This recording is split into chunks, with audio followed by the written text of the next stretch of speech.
los necesito para seguir viviendo bien.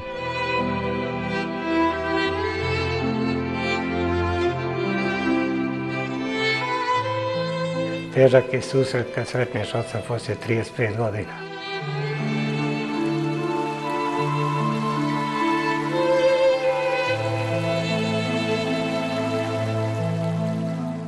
Que me recibe y me selló el pasaporte. Esto fue ya una ilusión, que se me caían las lágrimas de la ilusión, ¿no? Entrar ya en Montenegro.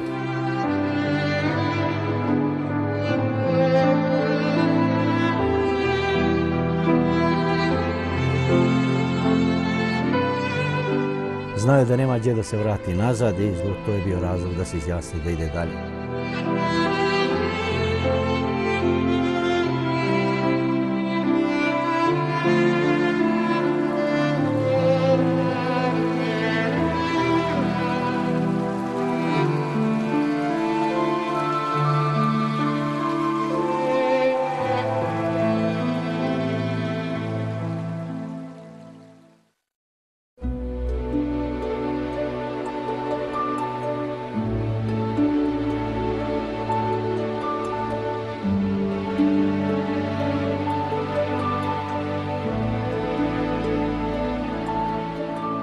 Poput mnogih zemalja Mediterana i Crna Gora bilježi dugu istoriju iseljavanja.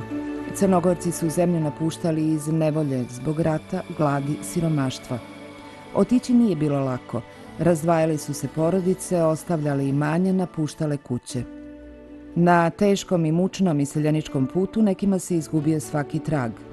Nekima je sudbina namijenila put koji nijesu željeli. Mnogi su ipak uspjeli da pronađu bolji život, a nijesu rijetki ni oni koji su u novoj sredini ostavili snažan pečat. U dugoj istoriji odlazaka iz Crne Gore bezbroj je pojedinačnih primjera istrajnosti, hrabrosti i požrtvovanja.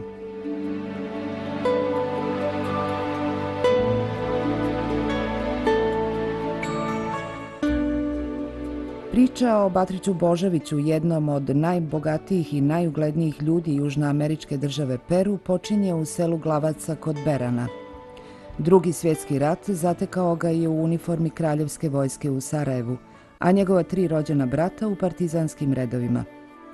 1943. zarobljavaju ga Njemci i narednih nekoliko godina provodi u logorima u Grčkoj i Italiji.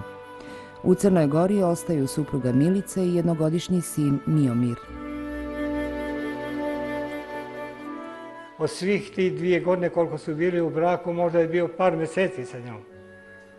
Ja sam, što kažu, ostala je trudna, mene je rodila 9.8.1942. godine, a on je 1943. u maju zarobljen.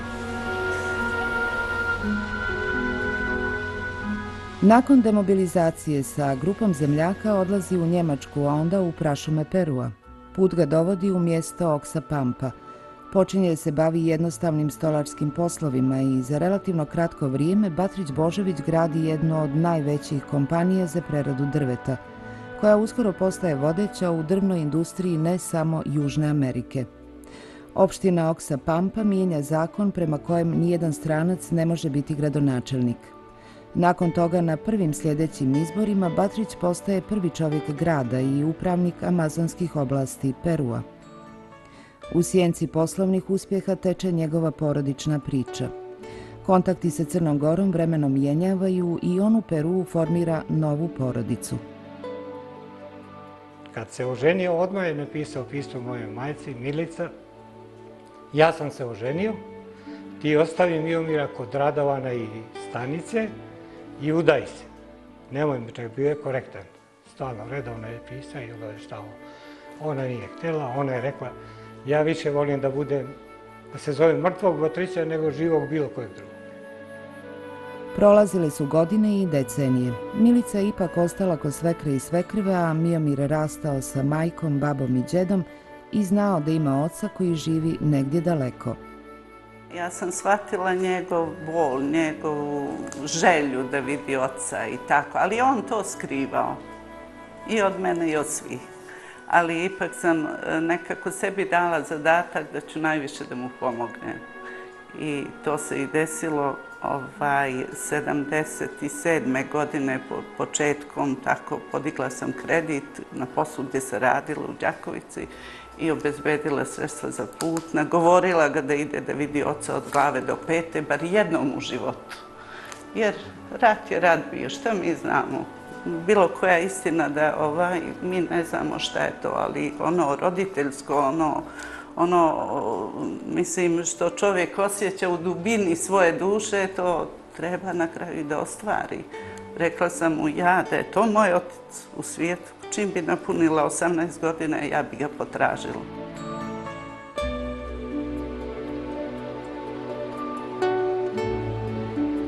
Posredstvom inženjera iz Beograda koji je radio u Limi, Miomir i njegova supruga uspijevaju da uspostave kontakt sa Batrićem. Bila je noć, negdje oko 1 sat. Ja sam se javila na telefonu, on je samo rekao, govori Batrić Božović iz Lime. I ja sam rekla, Miško, mama, skočili su iz kreveta, svi smo onako bili uzbuđeni. Tada je prvi put on njemu rekao zdravo sine, a on njemu zdravo tata. To je bilo 77. godine. Da bi kasnije on rekao, Miomire, ja ću ti sve napisati u pismu, nemoj da krećeš, sve ću ti objasniti, najvjerojatnije je da ćemo doći ja i Boris. Ali prije avgusta ne možemo. Mi smo onda samo živjeli za to i čekali to vrijeme. U avgustu 77. godine Batrić Božović sa novom porodicom iz Perua, suprugom Olgom i sinom Borisom stiže u Đakovicu, gdje je tada živio njegov sin Miomir sa svojom familijom i majkom. Težak je susret kad sretneš oca poslije 35 godina. I mene i njemu. Znaš, nije ni njemu lako bilo. Naš prvi put se viđamo. Tako, ali poslije kasnije to sve išlo kako treba, po dogovoru. Nikakvih problema nismo imali. Ni ja, ni majka, ni. Niko se nije bunio tome. On je šok preživio. On je bio blokiran, da nije znao ni ja da kaže ništa. Samo je buljio njega. Jednostavno ovako. Batrić, Boga mi, pune oči suza, onako skrivao je malo pogled, ali to je bilo baš onako jako divljivo. Ja sam brbljala nešto da tu monotoniju, kako da kažem, tu tišinu prekinem. I rekla sam, sjedi tata tu i njemu dala stolicu, on je sio i čitao i 10 minuta ovako držao ruke i buljio u oca. Nije pogled skidao, nije mogao da progovori.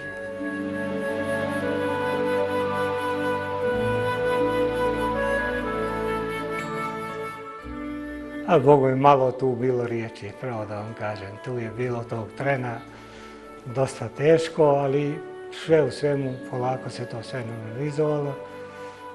Tako da kasnije je sve teklo po planu. Niti je imala protiv Olga u Peru kad mi pođemo, niti mi kad oni dođu ovde. To je kao jedna porodica. Sve to je tako išlo.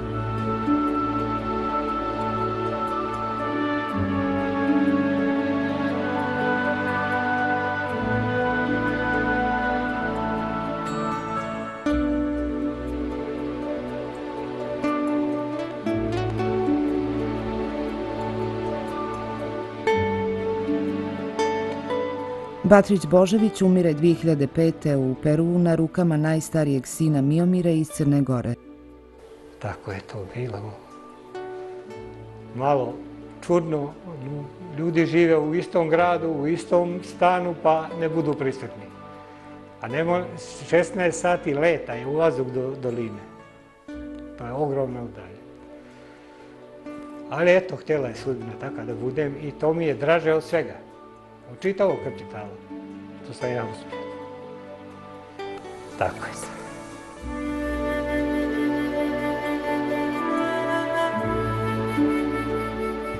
Odlukom peruanskih vlasti u znak poštovanja prema jednom od svojih najzaslužnijih građana, jedna od ulica u Limi nosi ime Batrića Božovića.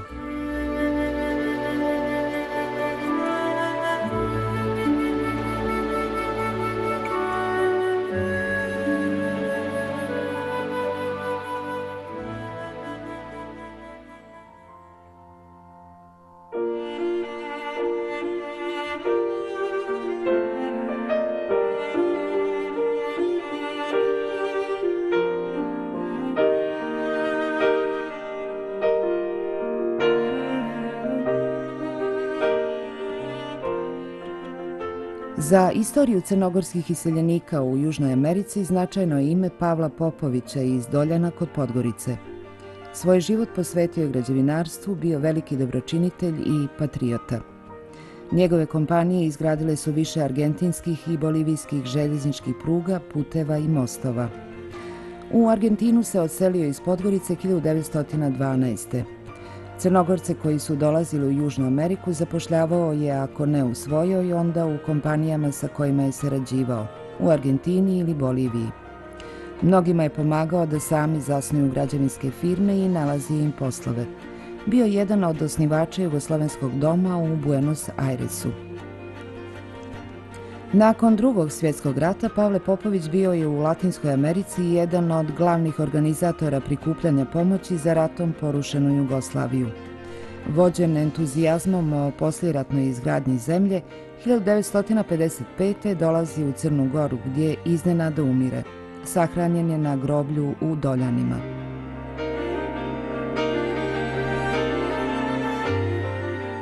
Pedeset godina poslije očeve smrti u Podgoricu je doputovao sin Pavla Popovića, 83-godišnji Arsenije, arhitekta iz Buenos Airesa.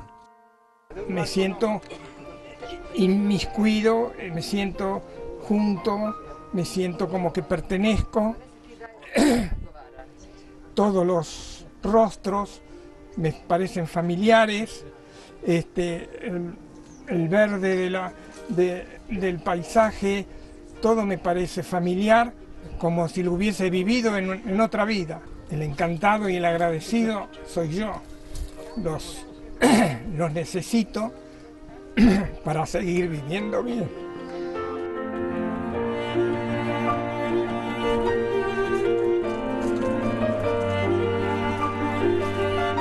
Hermano, muchas gracias.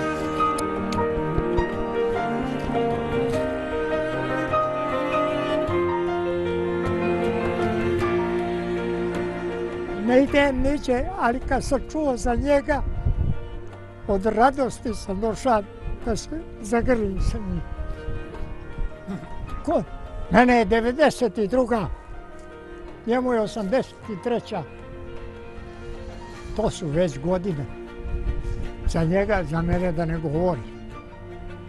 Prema tome, to je mene, ne mogu sada kažem, ima svoju porodicu, ali posle toga najviša radost što sa njim danas živim.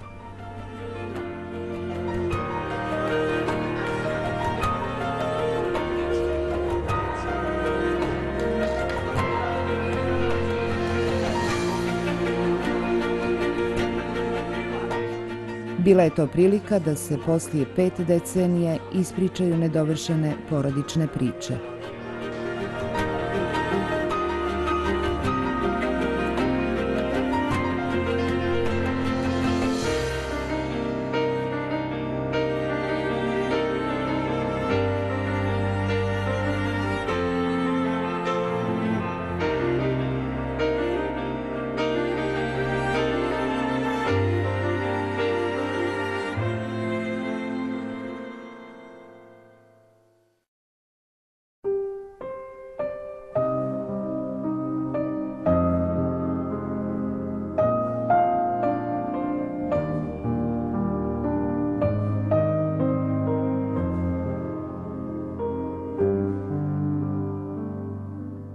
Snažna unutrašnja potreba za povratkom i želja da makar posljednje dane provede u zemlji gdje je rođen dovela je 1983. doktora Dušana Petkovića iz Argentine u rodnu Boku. Čitavog života u svom domu u Buenos Airesu sakupljao je vrijedne, rijetke i skupe knjige na raznim jezicima iz raznih oblasti, najviše religije, umjetnosti i istorije. Stvaranje lične biblioteke u kojoj ima izdanja štampanih u 16. vijeku Crnogorske teme, subota 21 sat, prvi program. Pred kraj života želio je da brižljivo sakupljene knjige 5.500 prenese u svoj rodni kraj i da njegovo ime ostane trajno povezano sa bibliotekom u Herceg Novom. Doktor Dušan Petković bio je darovit i izuzetno obrazovan čovjek profesor univerziteta, doktor istorijskih nauka, ličnost širokih interesovanja i usto strastven bibliofil koji je uložio u formiranje ovako vrijedne kolekcije veliko znanje, vrijeme, a i očigledno pozamašan novac. Legat zapravo predstavlja vjernu sliku njegovih intelektualnih interesovanja i njegovog odnosa prema znanju i knjizi koju je očigledno smatrao najvišom civilizacijskom vrijednošću. Sudbina Dušana Petkovića dramatična je i potresna. Rođen je u Đenovićima 1918. godine. Studirao je istoriju u Beogradu i Padovi. Radio kao redovni profesor na Internacionalnom univerzitetu u Buenos Airesu, gdje je i živio više od 3 decenije. Posljednje godine života proveo je bolestan i nepokretan u Kotorskoj psihijatrijskoj bolnici.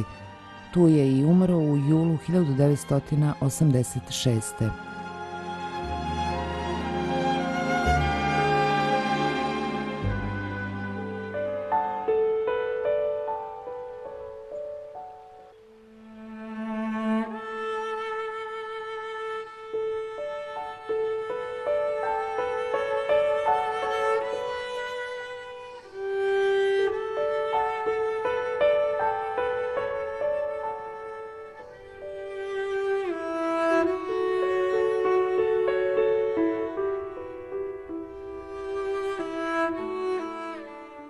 Na drugi kraj svijeta često se išlo i zbog patnje i želje da se zaboravi.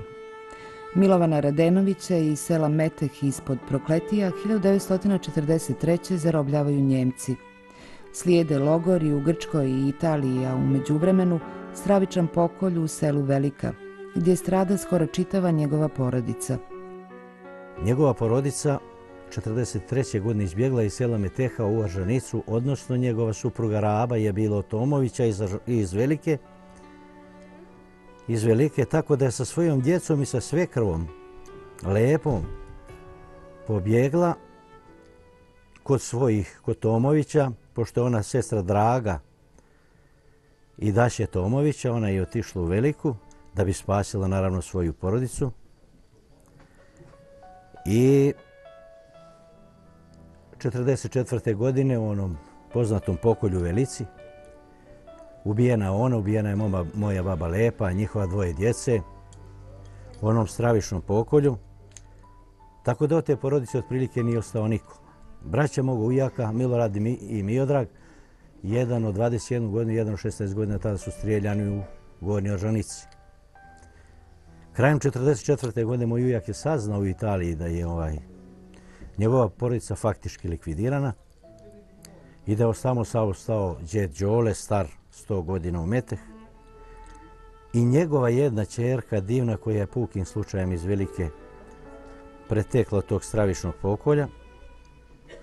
Znao je da nema gdje da se vrati nazad i to je bio razlog da se izjasni da ide dalje. Izjasnio se da ide u Peru što dalje od strašnog gubitka. Tamo je nastavio život i u Crnu Goru došao poslije 50 godina.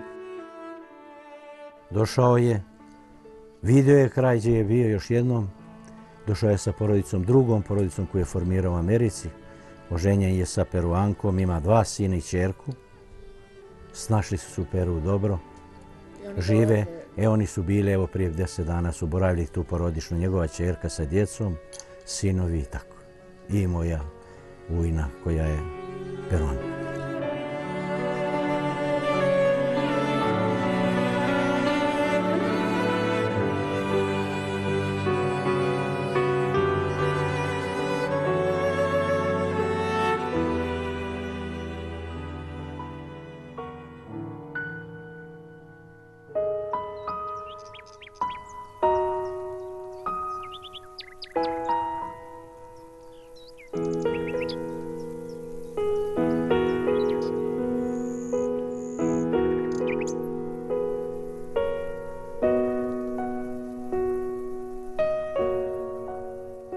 Želja da se što više sazna o porijeklu u nekom životnom dobu češće je pravilo nego usamljen primjer kod potomaka naših iseljenika, bez obzira da li je riječ o drugoj, trećoj ili čak četvrtoj generaciji. Leandro Stegić rođen je u Argentini. U tu zemlju iza Radovića otišao je 1915. njegov džed.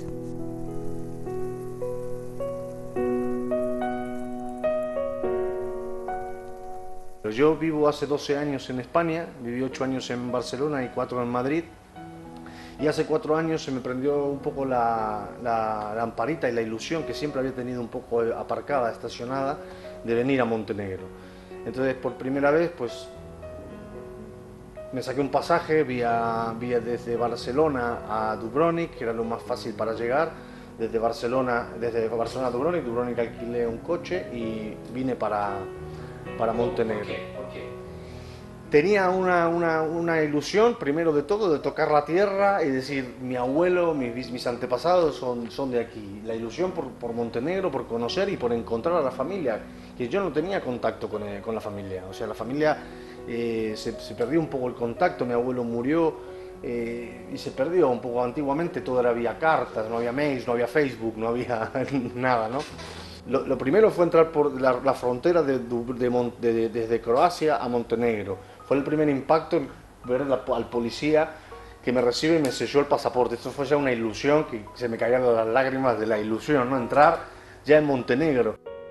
Osim emocija, prvi boravak u Crnoj Gori podrazumijevao je i mnogo istraživanja o porodici. Ovdje međutim nije poznavao nikog. Osim nekoliko fraza nije znao crnogorski jezik i imao je jako malo informacija. Ando preguntando, he visto un bar que se llama Lungomare. Entonces me acerco a Lungomare y suponiendo como el nombre era italiano, alguien debía hablar italiano y entenderme. Entonces vino un señor que es el dueño y me pregunta, ¿qué buscas? ¿Quién eres? Y bueno, yo soy de origen, le cuento toda la historia. Al llegar ya a este bar, pues este hombre me dice, familia Stegić, y me dice, sí, yo conozco a la familia, viven aquí cerquita, llamó por teléfono automáticamente. Entonces, chao, Ivo Stegić, y bueno, hablaba en el idioma, ¿no? Entonces, ya nos contactó y al otro día mismo, a la mañana, pues me dijo, tú vente a buscarme y te llevo a ver a la familia. Nakon prvog boravka ovdje, Leandro koristi svaki slobodan termin za dolazak u Crnu Goru. U međuvremenu pokrenuo je web sajt Visita Montenegro, prvi o Crnoj Gori na španskom jeziku. Stekao je već puno prijatelja i o ovoj zemlji razmišlja kao o stalnoj adresi.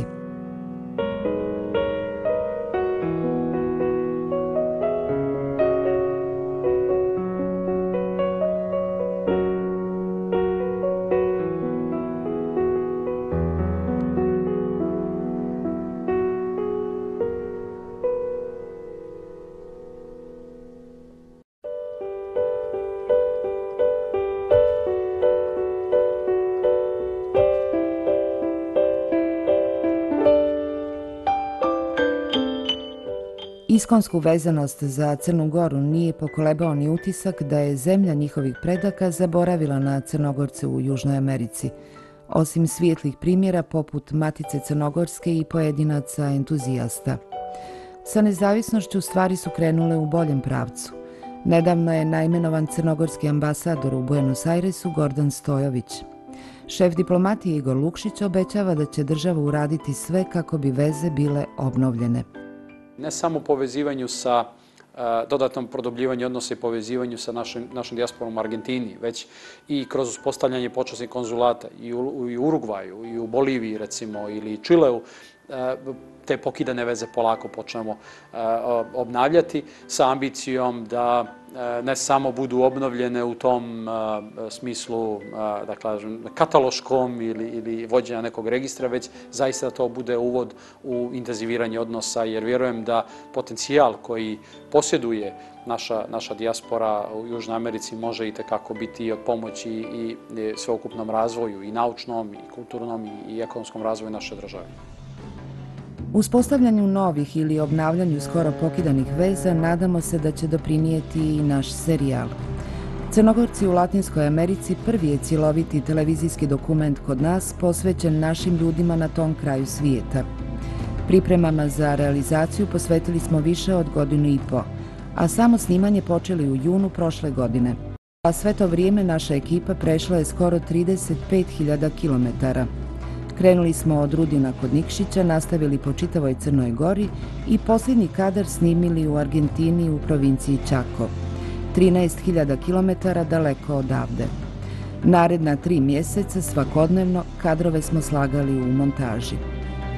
Svoje priče sa nama podijelilo je skoro 80 ljudi u više od 50 sati snimljenog materijala. Susreti sa našim sunarodnicima u Južnoj Americi za nas su bili jedinstveno iskustvo, a njihove emocije i želja da nikad ne izgube vezu sa Crnom Gorom velika obaveza. Lične ili porodične, često potresne istorije naših sagovornika bile su glavni elementi ovog serijala. Bez iskrene posvećenosti zajedničkom projektu, da pokušamo da rekonstruišemo iseljenički život hiljada Crnogoraca u Južnoj Americi, ovaj serijal ne bi bilo moguće realizovati. Zato potomcima naših iseljenika dugujemo veliku zahvalnost.